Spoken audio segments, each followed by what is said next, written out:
இன்றே டவுன்லோட் செய்து உங்கள் ஃபேவரட் ஷோக்களை என்ஜாய் பண்ணுங்க.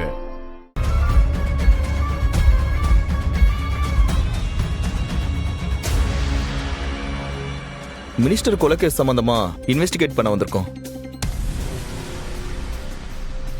எங்களுக்கு சில முக்கியமான டீடைல்ஸ் தேவைப்படுது மேடம். அதுக்கு நீங்க ஒபே பண்ணணும். சரி, நீங்க தான் இந்த கேஸை ஃபுல்லா இன்வெஸ்டிகேஷன் பண்ண போறீங்களோ?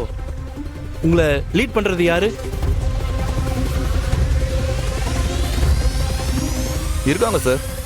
நாங்க அவங்களோட டீம் தான். யார் உங்க ஆபீசர்? சாரி சார், அவங்க யாருன்னு சொல்லக்கூடாதுன்னு டிபார்ட்மெண்ட் ஆர்டர்.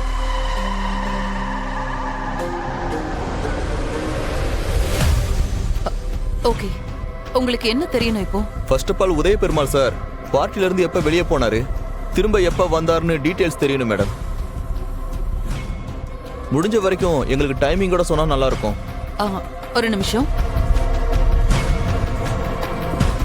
செக்யூரிட்டி, பார்ட்டி நடந்தப்போ சித்தப்பா எப்ப வெளியில போனாரு, எப்போ திரும்ப வந்தாருன்னு தெரியணும். கொஞ்சம் சிசிடிவி ஃபுட்டேஜை பார்த்து எனக்கு வீடியோ சென்ட் பண்றீங்களா? நீங்க கேட்ட டீடைல்ஸ் இப்ப வந்துரும். வேற ஏதாச்சும் தெரியணுமா?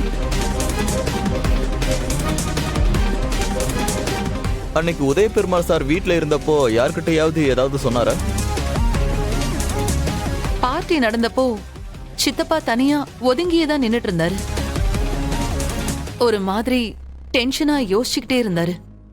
நான் கூட அவர்கிட்ட போய் என்னன்னு பேசி பார்த்தேன். ஆனா அப்போ எதுவுமே அவர் என்கிட்ட சொல்லிக்கல.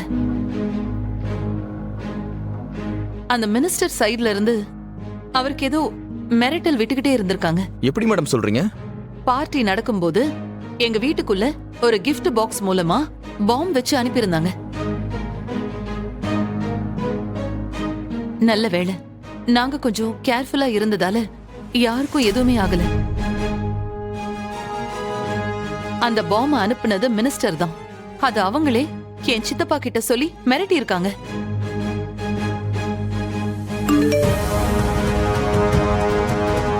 இதோ நீங்க கேட்ட டீடைல்ஸ் வந்துருச்சு.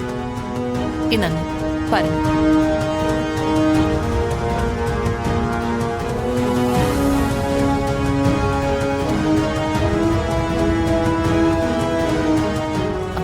இந்தாங்க மேடம்.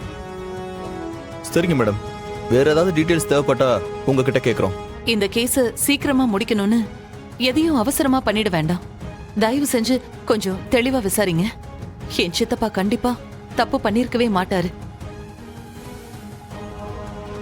வேற யாரோ தான் இந்த தப்பு பண்ணிட்டு அந்த பழிய என் சித்தப்பா மேல போட்டு வெளியில சுத்திட்டு இருக்காங்க. டோன்ட் வரி மேடம், இந்த கேஸ் எங்களுக்குமே பர்சனல் ஆனதுதான். தப்பு பண்ண யாரும் கண்டிப்பா தப்பிக்கவே முடியாது. நல்லதே நடக்கும்னு நம்புங்க. நாங்க வரோம். ஓகே.